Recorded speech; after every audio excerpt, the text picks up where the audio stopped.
तेल नदी घाटरे बाली ट्राक्टर अटक। सुवर्णपुर जिला तेल नदी घाटरे सकाळु सकाळु आरक्षी अधीक्षक नेतृत्व बाली बोझे ट्राक्टर गुड़िक अटक रखा सूचना मिली। परे माइनिंग अधिकारी घटनास्थल में पहुंची।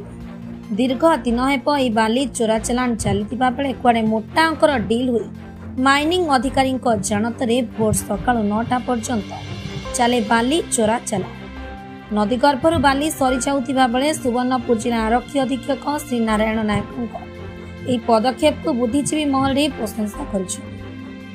बाली चोरा चलाण प्रत्येक ट्राक्टर मासिक मोटा अंक जड़े दलाल को देवा परे से प्रशासनिक स्तर में डील करुथिबा सूचना मिली।